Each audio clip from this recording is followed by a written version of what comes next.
안녕하십니까. 저는 서울시 영등포시 플러스센터에서 국민교육지원단장으로 사회공헌 활동을 하고 있는 유흥수입니다. 반갑습니다. 오늘은 퇴직 후 16만 시간 어떤 삶이 행복인가 라는 주제로 설명을 드리도록 하겠습니다. 우리는 이미 100세 시대에 접어들었습니다. 따라서 은퇴라는 그 옛날 개념에 따라서 행동할 것이 아니라 그 은퇴에 대한 인식을 좀 변화시켜야 될 필요가 있다고 생각합니다. 그래서 은퇴는 리타이어먼트, 새로운 시작이다. 이런 주제로 설명을 드리도록 하겠습니다. 자, 은퇴는 끝이 아닌 리타이어먼트 시작입니다. 그래서 이제 우리 한국에는 보면은 흔히 은퇴라고 하면은 돈, 걱정, 건강, 외로움, 좀 매우 단어들이 부정적인 것들이죠. 그 다음에 이제 미국을 상대적으로 본다면은 자유, 즐거움, 스트레스 없어짐, 이렇게 아주 긍정적인 단어들이죠. 그래서 우리나라는 은퇴가 기다려지는 것이 아니라 은퇴가 오면은 두려운 생각이 든다고 합니다.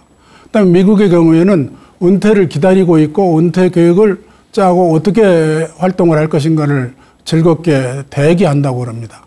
그래서 우리는 은퇴에 대한 부정적인 인식을 긍정적으로 우리 모두가 좀 바꿔볼 필요가 있다고 생각을 합니다.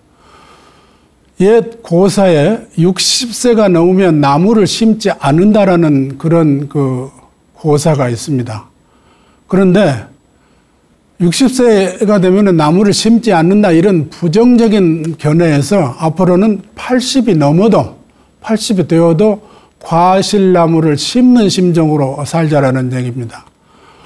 박목월 선생의 씨뿌리기라고 하는 수필에 보면은 적당한 때라고 하는 것은 언제나 있다. 나이가 들었다고 해서 나무를 심지 않는다는 것은 말이 안 된다. 80이 넘어서도 나무를 심으면은 언젠가는 누군가가 그 과일을 따먹을 수 있을 것이다. 따라서 내가 못 따먹는다는 심정보다는 누군가가 딴 사람도 따먹을 수 있기 때문에 나무를 심어야 된다.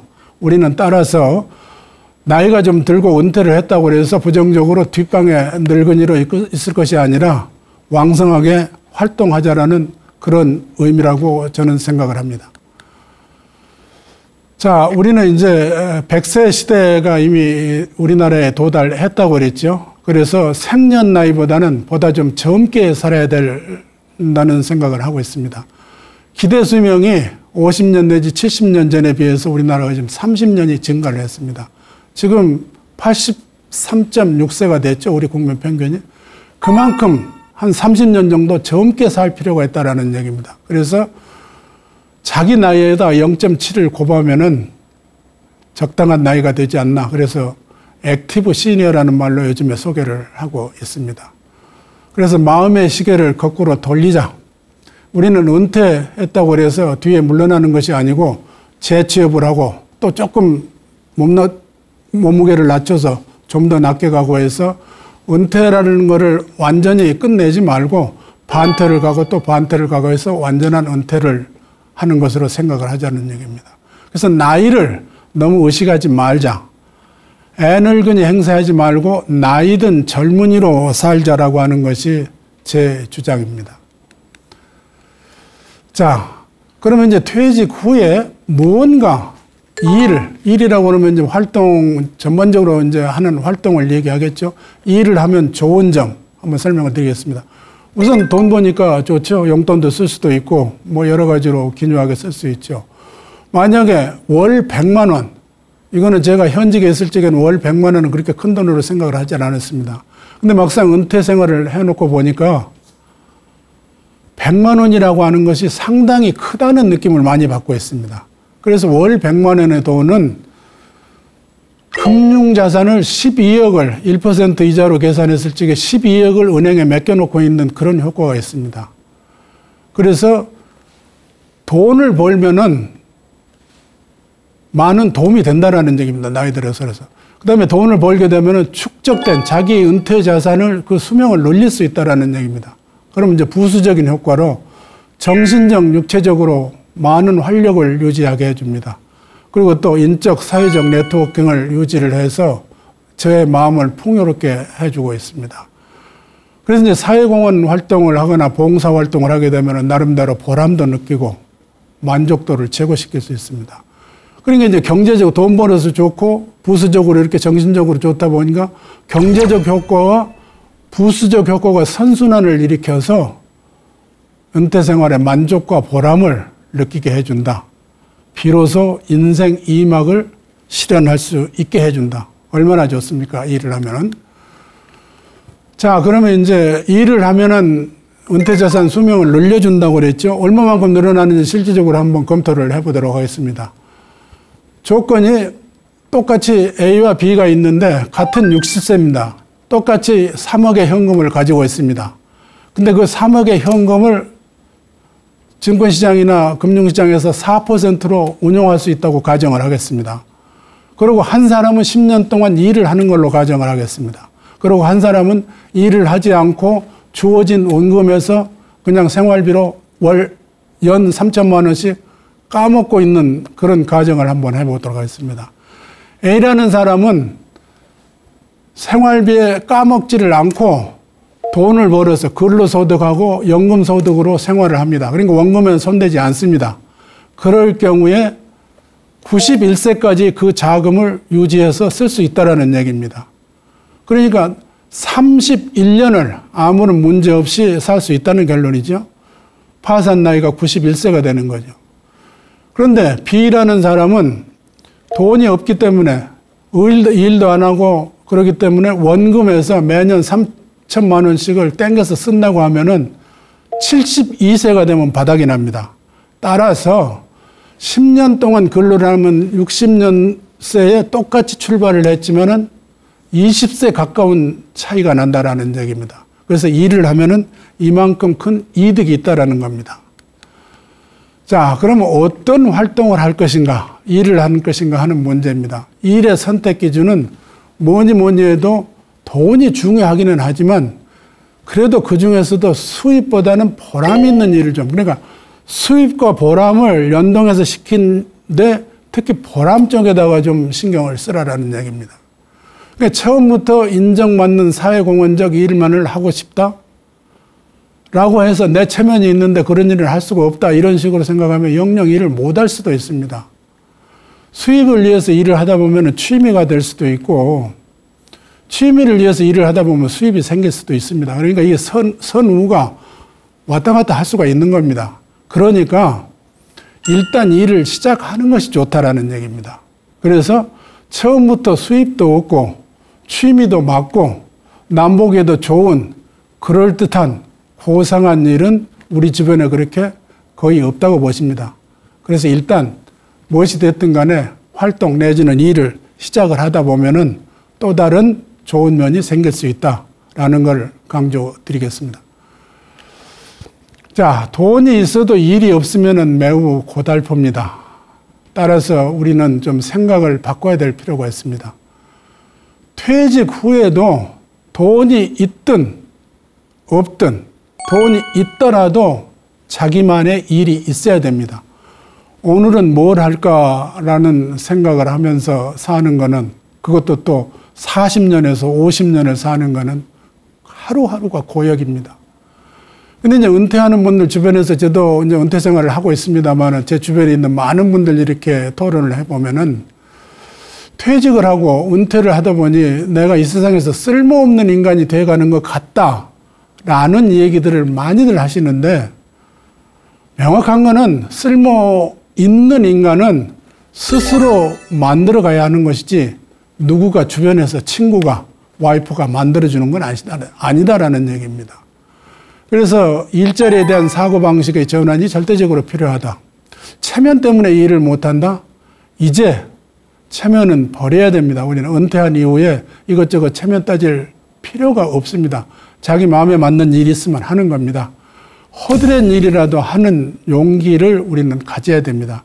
어떤 분이 책을 썼는데 벌거벗을 용기라는 책을 썼더라고요. 그래서 처음에 저는 제목이 좀 이상하다라고 했더니 읽어보니까 허드렛 일이라도 하는 용기를 우리 은퇴자들은 가져야 된다는 그런 것을 강조했더구만요. 그래서 일의 의미는 돈에만 있는 것이 아니다. 돈과 명예가 아니라 일하는 재미가 곧 일의 근본이라고 그랬습니다. 그러니까 우리는 꼭 돈을 벌기 위해서 일을 하는 건 아니다. 돈이 있어도 자기만의 일이 있어야 된다라는 것을 여러분들은 명심하시고 실천하시기 바랍니다. 자, 그러면 여기서 이제 우스갯소리로 한번 퀴즈 한번 내보도록 하겠습니다. 은퇴 남편 인기 1위 순위는 뭘까요? 1번 씩씩한 남편, 2번 요리 잘하는 남편, 3번 아내 말 잘 듣는 남편, 4. 운동 잘하는 남편, 5. 돈 잘 버는 남편. 다 그럴듯한 존만들만 써 있죠.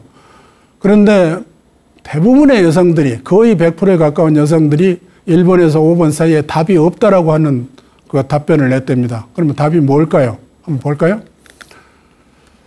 집에 없는 남편입니다. 집에 없는 남편이라고 그러니까 어떤 분은 집 나간 남편으로 얘기를 하는데 집 나간 남편 얘기가 아닙니다. 집 나간 남편은 집을 버리고 갔기 때문에 좋지 않은 사람입니다. 집에 없는 남편이라고 하는 거는 하루에 삼식일을 하지를 않고 어딘가에 나가서 시간을 보내고 일을 하거나 활동을 하거나 취미 생활을 하고 있는 사람들을 집에 없는 남편으로 생각을 해서 우리나라 주부들, 와이프들은 모두가 돈 잘 버는 남편보다는 집에 없는 남편을 원한다고 합니다. 여러분들 참고하시기 바랍니다. 자, 그러면 이제 일을 해야 된다고 그랬죠. 돈이 있어도 일이 없으면 무료하다고 그랬죠. 그러면 어떤 자세로 일을 할 것인가? 이거에 관해서 한번 살펴보겠습니다. 자, 16만 시간을 어떻게 보낼 것인가 하는 거, 16만 시간이 어떻게 나왔느냐 하는 걸 좀 간략하게 설명을 드리겠습니다. 하루는 24시간인데 은퇴자의 그 하루 시간을 이렇게 가늠을 해보면은 수면 시간, 잠자는 시간 빼고 밥 먹는 시간 빼고 생리적인 그런 현상들 빼고 하면은 대충 하루에 11시간 정도가 남는다고 그럽니다. 그래서 11시간 곱하기 365 곱하기 40년 하면은 16만 600시간이 나옵니다. 그래서 통상 퇴직 후에 우리는 16만 시간을 보내야 된다. 횟수로 말하면 40년이 되겠습니다. 이 40년이라고 하는 기준은 50세 초반에 퇴직을 한다고 그랬죠. 그래서 90세까지 산다는 걸 가정할 적에 40년인데 90세 이상으로 살게 되면 그것보다 이 시간은 더 많아지는 거죠. 그래서 재수가 없으면 우리는 퇴직하고 100세까지 살게 되면 50년을 더 살아야 되는 겁니다. 지긋지긋한 시간이죠. 그래서 그럼 어떤 자세로 일을 할 것인가? 가장 확실한 노후 대비는 재취업입니다. 이 재취업할 경우에는 전문성이 있으면 평생 현역이라는 얘기입니다. 그래, 주특기를 우리는 가지고 있어야 됩니다. 그래서 우리는 현역일 때부터 자기의 주특기를 살리고 퇴직해서는 어떻게 해서 내가 가족을 꾸려나가고 가정을 꾸려나가고 내 노후 생활을 즐길 것인가를 꾸준히 생각해야 되는 것입니다. 자, 그러면 재취업할 적에 어떠한 그 마음가짐을 가질 것인가 하는 문제 한번 살펴보겠습니다. 눈높이 낮춰야 됩니다. 아까 내가 발가벗을 용기라고 그랬죠. 내 눈으로 사는 용기를 가져야 됩니다. 호주에서 호스피스 병동에 있는 분들을 대상으로 해서 평생 당신이 좋지 않게 내 평생에 있어서 반성하는 것이 뭐냐라고 하는 걸 물어보니까 제일 높은 순위의 답변이 내 눈으로 살지 못하고 딴 사람의 눈을 의식하면서 살았다. 라는 얘기를 공통적으로 제일 많이 했다고 합니다. 그거는 호주 사람뿐만이 아니라 우리나라 사람도 똑같으리라고 생각합니다. 그런데 공교롭게도 돈이 없어서 좀 서글프다. 좋은 자동차를 못 타봤다. 이런 얘기를 하지를 않더랍니다. 결과적으로 내 눈으로 살지를 못하고 딴 사람 눈을 의식하면서 산 것이 가장 큰 후회다. 라고 하는 말을 하더랍니다. 방금 말씀드린 대로 이거는 세계적인 공통현상이 아닐까 싶습니다. 자, 재취업하기 위해서는 가족의 이해와 격려가 필수적이다. 특히 가족 중에서는 와이프의 또는 부군, 상대방 배우자의 이해가 필수입니다. 당신이 그래도 금융감독원에 고위직을 지내고 또 사장까지 하신 분이 그런 일을 할 수 있느냐라고 와이프가 사기를 꺾어서는 안 됩니다. 나가서 하시라고 격려해주고 돌봐주고 하는 것이 가족의 의리입니다. 절대적으로 가족의 이해와 격려가 필수다라는 말 특별히 강조드리고 있습니다. 그리고 이제 우리는 재취업하면은 절대로 거기 가서 경쟁자가 아니라 조언자로 조용하게 도와드려야 됩니다. 그래서 내 때는 어땠다 라는 식으로 해서 꼰대 노릇 하지 말라라는 얘기입니다. 그리고 이제 모든 일을 스스로 해결을 해야 되는 겁니다. 거기를 가게 되면은 어디든 간에 재취업을 하게 되면은 내가 거기에 뭘 배우러 가는 건 아닙니다. 나는 뭔가를 가서 해드리려고 하는 것입니다. 따라서 거기 가서는, 그리고 거기 있는 직원들은 부하 직원이 아닙니다. 따라서 모든 걸 자기가 해결해야 된다. 그래서 이제 요즘에는 MZ 세대들이 3요라는 것이 굉장히 유행한다고 그럽니다. 첫째, 어떤 일을 시키거나 이걸 좀 해보자라고 토론할 적에 첫 번째 대답이 이걸요? 그런답니다. 그래, 이걸 또 제가요? 그런데요. 이걸 왜 해야 돼요? 라는 이 3요가 유행이라고 그럽니다. 그래서 요즘에 나무 회사에 가서 재취업을 해서 도와드린다고 할 경우에는 MZ 세대와도 이 3요를 즐겨 쓰고 있는 MZ 세대와도 동행해야 된다라는 거 말씀드리고 싶습니다. 그러면 이제 아까 제가 강조한 것 중에 하나가 이제 어딘가 가서 이제 봉사를 하든 사회공헌 활동을 하든 또 일을 하든 간에 나무 회사 내지는 기관에 가서 있는 거죠. 모든 걸 스스로 하라고 그랬습니다. 그래서 저는 여기서 제 경험담, 제가 직접 겪었던 거를 한번 좀 말씀을 드리고 싶습니다. PPT는 보람을 싣고 굉장히 고상한 말을 쓰고 있죠. 제가 영등포 50% 센터에서 강의를 이제 운이 돼서 시작을 하게 됐는데 PPT를 모르고서는 강의를 할 수가 없는 처지더라고요. PPT는 저는 물론 공직에 있을 적에는 아래 한글 같은 거는 자유자재로 다뤘습니다만 PPT는 요즘 말로 일도 못했습니다. PPT 맹이었죠. 그래서 이제 맨 처음에는 금융감독원 직원들의 도움을 받아가지고 첫 강의를 했는데 거의 인생 불욕을 느낄 정도의 그 쓰라린 경험을 갖고 있습니다. 잘 모르니까 뭐 어떻게 활용할 줄도 모르고 강의를 거의 망쳤습니다. 그래서 크게 반성을 했죠. 이거를 내가 스스로 익히지 않고서는 강의 자체를 못하겠다. 그러니까 사회강원 활동을 할 수가 없는 처지가 되겠다라고 하는 절박한 심정이 생겨서 5개월에 걸쳐서 밤낮으로 무지무지 공부 많이 하고 연습 많이 했습니다. 그래서 지금은 아마추어 상급 실력을 가지고 어느 강의를 하든 간에 PPT는 제가 100% 제가 만들고 제가 가공을 하고 제가 편집을 해서 하고 있습니다. 그래서 이제 어디 강의 같은 데 나가서 많은 분들한테 이렇게 제 자랑을 좀 하면은 박수를 치란 말을 안 해도 모든 사람들이 박수를 스스로 칩니다. 그럼 제 어깨가 굉장히 또 으쓱해지더라고요. 그래서 저는 여러분들한테 나이가 들었다고 해서 뒷방에 물러나 있지를 말고 무엇이든 간에 제 경우에는 PPT에 도전을 해서 PPT를 지금 아마추어 상급까지 실력을 높여놨습니다만 여러분들은 무엇이 됐든 간에 한번 도전해 보시라는 얘기입니다. 그래서 거기에서 얻는 성취와 만족감은 매우 큰 자부심을 느끼게 한다는 얘기입니다. 자, 그럼 평생 현역을 사는, 실천하는 사람들의 공통점을 간략히 한번 말해서 가장 큰 투자 엔진은 자신의 직업이다. 자기 자신에 투자해라. 자기 자신을 인류로 만들어라는 얘기입니다. 환경 변화에 적응하여 주특기를 살려라. 주특기 얘기는 아까도 얘기를 했죠. 자신만의 브랜드로 차별화해라라는 말씀 드리고 싶습니다. 유부장이 아닌 전문가 누구누구 이렇게 통하도록 해라. 그러니까 차별화가 중요합니다. 열정 속에 자기 몫을 다하는 사명감을 가지라라는 얘기입니다. 저는 회사 사장할 때도 그렇고 후배들하고 얘기할 적에도 그렇고 집에 조카들이나 이런 어린애들한테도 얘기할 적에 언제나 저는 열정을 많이 강조를 합니다. 열정이라고 하는 거는 학벌, 문벌, 그 다음에 지역, 과거, 연영 이 5가지를 극복할 수 있는 최상의 덕목이라고 하는 것이 제 소신입니다.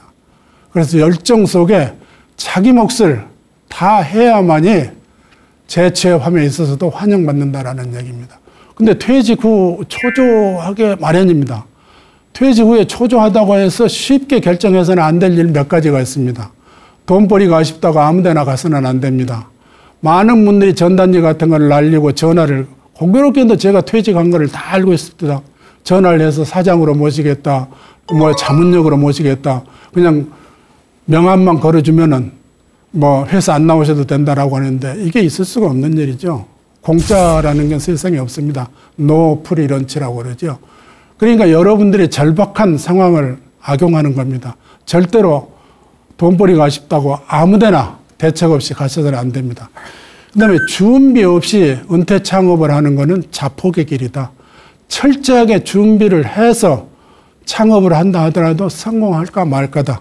세계에서 자영업자 비중이 제일 높은 나라가 우리나라입니다. 그래서 무작정 창업은 절대적으로 해서는 안 된다. 차라리 아르바이트를 하는 게 낫겠다라는 생각이 제 생각입니다. 그 다음에 창업을 한다 하더라도 동업은 좀 신중하게 하라. 돈 앞에는 젠틀맨십이 없다는 것이 제 지론입니다. 그래서 동업을 하게 되면 돈을 좀 벌게 되면 이제 분배 문제가 생기는데 분배 문제와 관련해서 배신을 때리는 경우가 상당수 있더라라고 하니까 동업은 신중하게 생각하라. 그 다음에 황혼이혼을 경계하라. 불행하게도 우리나라가 지금 황혼이혼이 많이 늘고 있다고 그럽니다. 황혼이혼이라고 하는 거는 25년 이상 결혼한 분들이 이혼하는 거를 황혼이혼이라고 대충 그렇게 지칭을 하는 것 같은데 계속 늘어나고 있다고 그럽니다. 황혼이혼이고 경계해야 됩니다. 황혼이혼이라고 하는 거는 축구 결승전 그것도 후반에서 자책골로 골을 내주고 지는 경우와 마찬가지입니다. 저는 좀 소극적으로 해석을 한지는 모르겠습니다만은 황혼이혼을 하는 거는 아무리 그 사람이 잘났건 못났건 간에 실패한 인생의 한 부류다라는 생각을 합니다. 특히 남성들 입장에서는 황혼이혼을 하게 되면은 매우 손해나는 게 많습니다. 재산도 반으로 나눠지요. 자기 몸도 건사도 못하지요. 그 다음에 외롭게 지내야 된다는 문제 있습니다. 여성분들은 그래도 나름 자기 몸을 건사하고 잘 견뎌냅니다. 특히 남성분들 황혼이혼 생각하시지 마시고 부인의 말씀 잘 듣기 바랍니다. 네, 감사합니다. 그러면 어떤 일을 어떻게 하는 것이 행복과 연결될 것인가 하는 문제 우리가 여기서 한번 살펴보도록 하겠습니다. 우리는 이제 쭉 일을 해야 된다는 그 당위론이 있었는데 어떤 일을 어떻게 하는 것이 행복할까 하는 것에 관해서 한번 보겠습니다. 돈 걱정 없는 사람들이 하는 일, 선진국 예를 보면은 멋지고 보람있게 일을 하더라. 주위 시선을 의식하지 않더라. 평판은 나하고 상관없는 것으로 생각을 하더라. 내가 하면 그만이다. 소중히 여기는 걸 찾아서 진정한 자아실현을 위해서 굉장히 노력한다는 얘기입니다. 그러면 이제 NPO 활동이 요즘은 대세입니다. 미국 같은 데는 NPO 활동이 대세인데 NPO라고 하는 한 70% 정도는 재능 기부를 하고 30% 정도는 돈을 받는 겁니다. 그래서 제2의 인생에서 즐거움과 보람을 갖더라.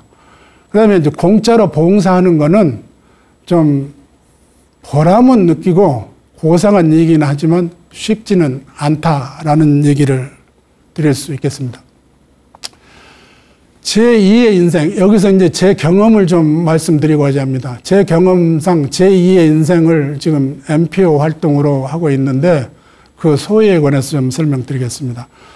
제가 NPO 활동을 하게 된 동기는 저는 금융감독원에서 30년을 지냈고 민간기업에서 42년을 지냈습니다.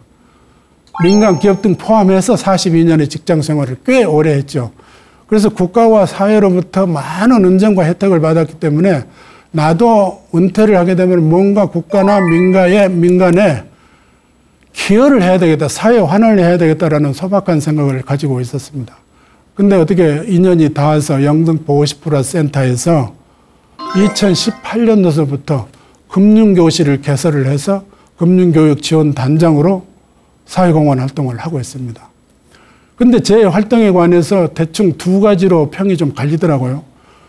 어떤 분들은 놀고 즐길 나이에 더더군다나 사장까지 하신 분이 먹고 사는 것도 지장이 없으실 텐데 왜 사서 고생을 하십니까? 라고 하는 분들도 간혹 있습니다. 이분들은 물론 이제 그동안 고생했으니까 날 보고 편하게 지내라는 좋은 얘기를 저는 새겨 듣고 있습니다. 그리고 또 그것이 이제 소수이기는 합니다만 이런 분들을 말씀하신 분들이 있습니다. 그런데 그 반대로 특히 금융감독원 후배들로부터 롤 모델로 삼고 싶다라고 매우 긍정적으로 얘기하는 사람들이 대다수입니다. 그래서 저는 여기에 용기를 얻고 계속 활동을 하고자 합니다. 그러면 이제 제가 느끼는 거는 제가 영등포50+센터에서 금융교실을 운영하면서 단장으로 소소한 활동을 하고 있는데 사실 제가 주민들이나 영등포시플러스센터에 대해 주는 거는 되로 주는 것밖에 안 되는데 저는 거의 그 대가를 말로 받고 있는 형식입니다. 그래서 활동을 하다 보니까 기운도 생기고 보람도 느끼고 또 그러다 보니까 내가 아는 걸 딴 사람한테 전파도 하고 나눈다. 그 다음에 배운다. 여러 가지 혜택이 있습니다. 이런 거를 뭉뚱그려서 얘기한다면은 작지만 확실한 행복, 소행복이라고 저는 자부를 하고 있습니다. 그리고 제 주변에 많은 제 지인들이나 친구들이 운칠복삼의 사나이라고 저를 지칭을 하고 있습니다. 저도 그렇게 생각을 합니다. 그래서 국가와 민간에 저는 매우 고맙게 생각을 하고 있습니다. 즐거운 은퇴 생활을 하기 위해서는 돈 못지않게 중요한 것이 건강입니다. 아까 돈이 중요하냐 건강이 중요하냐라고 말씀을 드린 적이 있는데 이건 선후가 없습니다. 그래서 건강이 중요해야 된다는 얘기입니다. 중요하다는 얘기입니다. 그래서 건강의 3대 요소는 어느 전문가는 스스로 걸을 수 있고 스스로 볼 수 있고 생각할 수 있을 것이라고 이렇게 설명을 하더라고요. 나름 뭐 수긍이 가더라고요.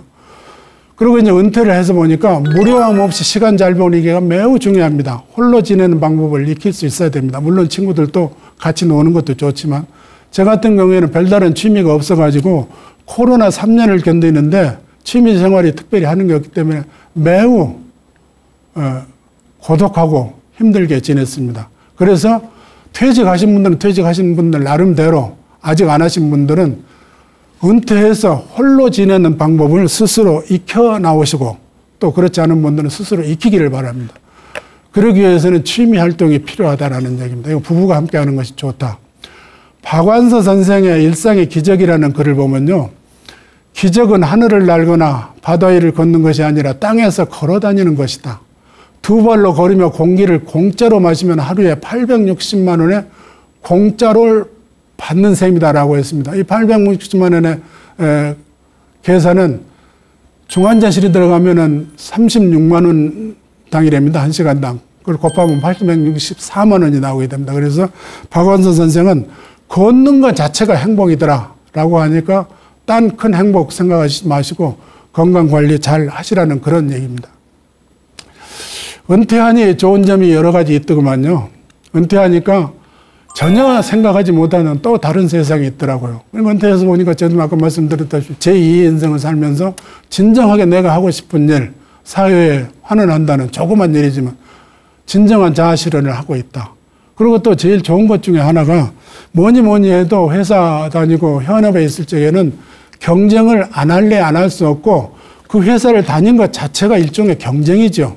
근데 지금은 경쟁과는 전혀 상관없이 구애받지 않은 생활을 하고 있다. 그리고 예전에 이제 현역에 바쁘게 돌아다닐 적에는 작은 것들은, 소소한 것들은 눈에 보이질 않았습니다. 그저 회사, 돈벌이, 어떻게 회사를 끌고 나갈 것인가 하는 이런 문제, 큰 것들이 보였는데 은퇴를 하고 보니까 사소한 것들에서 지혜와 감동을 많이 느끼게 됩니다. 매사에 감사하는 마음의 여유가 생기더라고요. 이건 저뿐만이 아니라 제 주변에 있는 모든 친구들이 공통적으로 하는 얘기입니다. 내려놓으니까 방아착, 모든 거 마음을 내려놓으니까 마음의 평정이 생기더라는 얘기입니다. 그래서 은퇴하니까 이렇게 좋더라고요. 그래서 은퇴하지 않으신 분들 겁먹지 말고 또 다른 세상에서 은퇴 생활을 즐겁게 보내시기 바랍니다. 은퇴하니까 마음이 굉장히 넓어지더라는 말은 앞에서도 했죠. 현역 시절에는 전혀 느껴보지 못한 것들을 새삼스럽게 느끼고 고맙게 생각을 하더라는 얘기입니다. 저는 우연히 여기에 소개하는 시를 하나 발견을 하고 제가 뭐 집에서 좀 언짢은 일이 있다든가 애들 문제라든가 또 사회적으로 활동할 적에도 뭐 이런 문제 등등 있을 적에 이 시를 한 번씩 외우고 나면은 제 마음이 풀어지더라고요. 아주 간단한 시입니다. 그리고 아주 사소한 어떤 일에서 영감을 주고 감동을 주는 겁니다. 한번 낭독해 보겠습니다. 풀잎에게 배우는 삶의 지혜, 이철수. 성이 난 채 길을 가다가 작은 풀잎들이 추위 속에서 기꺼이 바람 맞고 흔들리는 것을 보았습니다. 그만두고 마음 풀었습니다. 여러분들 이 시가 얼마나 감동을 줍니까? 성일 나시거나 언짢은 일이 있으면 이 시 책상에 적어놓고 한 번씩 읽어보시면 아주 마음이 평온해지리라고 생각을 합니다. 저도 그렇게 하고 있습니다. 자, 이제 우리는 중년의 시대를 넘어서 이제 노년의 시대로 가고 있죠. 근데 런던의 그 교수가 하킴이라고 하는 런던 경제대 교수가 매력 중년의 그 카테고리를 6가지로 정리를 했습니다. 일부러라도 자주 웃자. 이러쿵저러쿵 따지지 말자. 나 때는 이랬다. 그 다음에 꼰대 노릇 하지 말라는 얘기입니다. 그 다음에 삼가하거라. 나이가 들수록 품격 있는 행동을 하자라는 얘기입니다. 네 번째, 말, 행동, 유행을 따라라. 외모도 가꾸라는 얘기입니다. 이 박스 없어요라고 제가 여기다 글을 써놨는데 금수저 출신의 아주 고위직을 지킨 분이 코로나 기간에 집에서 있던 복장 그대로 트레이닝에다 쓰리빠 신고 앞집 가게에 가서 배를 살까 사과를 살까 고민하면서 이렇게 이것저것을 보고 있으니까 주인이 나와가지고 하는 얘기가 배를 살지 사과를 살지를 지금 결정을 하는 순간인데 주인이 나와가지고 오늘은 박스 없습니다. 박스를 받으러 온 사람으로 그렇게 오인을 하더랍니다. 이제 옷이 날개라고 했습니다만 옷을 꼭 잘 입으라는 얘기가 아니고 나이 들수록 외모도 가꾸고 단정하고 깔끔하게 하라는 얘기입니다. 그래서 나중에 제가 이런 것들을 그래서 일부러 한번 소개를 해봤습니다. 그 다음에 이제 사랑으로 충만하라. 오늘을 만끽하라. 아름다운 노년은 예술 작품이다. 라고 했습니다. 자, 그러면 이제 노후에는 5가지 복이 있다고 통상 그랬죠. 근데 저는 거기다가 하나를 더 붙이겠습니다. 알파입니다. 그래서 노후에는 뭡니까? 건강이 있어야 된다. 일이 있어야 된다. 친구가 있어야 된다. 돈이 있어야 된다. 배우자가 있어야 된다. 이걸 옛날부터 우리는 오복이라고 그랬습니다. 그런데 거기다가 취미가 하나 더 곁들여져야 되겠더라. 라고 하는 것이 제 은퇴 생활에서의 경험입니다. 은퇴한 남성들에게 5명의 여성이 필요하다고 그럽니다. 와이프가 필요하고 부인이 필요하고 마누라가 필요하고 아내가 필요하고 차가 필요합니다. 오직 한 사람 필요합니다. 여기 5사람은 열거 있지만 나이 든 남성들에게는 오로지 한 여성, 5여성, 한 여성이 필요하다라는 얘기입니다. 그래서 진인사, 대천명이 아니라 진인사, 대처명. 와이프의 말씀 잘 듣고 행복한 은퇴 생활들 즐기시기 바랍니다. 제2의 인생 어떤 삶이 행복인가라는 거 한번 보겠습니다. 자, 어떤 생각을 가지면 마음이 편하고 행복한 삶일 것인가 하는 거 한번 생각해 보겠습니다. 나에게 없는 것, 내가 갖지 못한 것만을 생각하며 다른 사람과 비교하면서 살고 있지 않은지 우리는 한번 생각을 해볼 필요가 있습니다. 자, 오른쪽 그림은 럭셔리한 호텔에서 고급 음식을 즐기고 있는 분이다. 왼쪽에는 무료하게 그냥 생각에 젖어 있는 분이다. 근데 서로를 부러워할 수도 있는 그런 상황들이 연출되고 있습니다. 근데 오른쪽 분은 예를 들어서 다리를 못 쓰고 휠체어를 쓰는 분이다. 라고 한번 가정을 해봅시다. 왼쪽 분은 자기는 저렇게 럭셔리한 호텔에 가서 고급 음식을 즐기지를 못하다. 나는 왜 이렇게 불행할까라고 생각할 수도 있는 것입니다. 그러니까 언제나 내가 없는 것만 생각하고 갖지 못한 것을 생각하면은 불행할 수밖에 없는 겁니다. 그럼 어떻게 할 것인가 하는 문제가 생기는데 남이 갖지 못한 것 중에서 내가 가진 것에 우선 감사를 하자라는 얘기입니다. 감사를 하고 내가 가진 것을 가지고 남을 어떻게 돕고 이롭게 해주는가라는 것을 생각을 하면은 내가 스스로 행복해질 수 있다라는 얘기입니다. 그러니까 나쁜 쪽으로 비교를 하지 말고 내가 딴 사람이 갖지 못한 나만의 재능이라든가 나만의 특기 같은 걸 가지고 딴 사람한테 이롭게 해주는 것이 진정한 부자고 행복한 사람이라는 얘기입니다. 자, 무엇이 인생을 행복하고 건강하게 만드는가 하는 문제입니다. 우리를 행복하게 만드는 것은 부와 명예가 아니라 좋은 관계입니다. 하버드 대학에서 1938년도부터 만든 보고서에 의하면 3가지 교훈이 있습니다. 좋은 인간관계는 유익하다. 고독은 해롭다. 영국에는 외로움부, 고독부가 새로 생겼다고 합니다. 그만큼 이 현대 세계가 외로움과 고독이 심각한 문제를 일으키고 있다는 반증이죠. 인간관계는 양보다 질이 중요하다. 좋은 관계는 몸뿐만 아니라 뇌도 보호한다. 이 인간관계에 있어서 양이 질보다 중요하다는 거 우리가 좀 알아두셔야 됩니다. 그러니까 친구가 많다 하더라도 갈등 관계가 있으면 오히려 스트레스를 준다라는 얘기입니다. 자, 제2의 인생에서 어떤 삶이 행복인가라고 하는 것을 제 나름대로 생각을 해보면, 물론 행복한 사람이 누구인가, 어떤 사람이 행복한가를 저는 나름대로 결론 내리건데, 나누어서 이웃을 행복하게 해주는 사람이 제일 행복한 사람이다. 저는 이렇게 말씀드리고 싶습니다. 물론 사람에 따라서 행복함이라는 게 뭐냐라는 것은 가치관이라든가 뭐 인생살이에 따라서는 다 다르겠습니다만은, 제 결론은 누가 행복한 사람인가라고 하는 얘기를 하라고 한다면은 나누어서 이웃을 행복하게 해주는 사람이 행복한 사람이다 라고 정의를 내리고 있습니다. 그래서 뭐 큰 것만을 바라보지 않고 작은 것도 나누어서 행복감을 느끼기 바랍니다. 노후 준비보다 더 중요한 것이 사후 준비입니다. 그래서 이제 우리가 흔히 하는 말로 뒤끝이 깨끗하게 간 사람이 잘 간 사람이다. 훌륭한 삶을 산 사람이다. 이렇게 얘기를 많이 합니다. 그래서 내 나이가 벌써 뭐 그렇게 죽을 나이는 안 됐는데 무슨 노후 준비냐, 그리고 또 사후 준비를 하느냐라고 하시는 분들 꽤 많으시리라고 생각합니다. 그러나 우리는 이제 그런 거를 슬슬 준비할 시기에 도달을 하고 있습니다. 그거는 나이가 상관없다고 생각합니다. 그래서 여러분들이 요즘 이제 유행하고 있는 사전 연명 의료 의향사라든가 이래서 웰다잉, 어떻게 하면은 존엄성을 지키면서 내가 생을 마감할 수 있을 것인가, 이거에 관해서 생각할 필요가 있을 것입니다.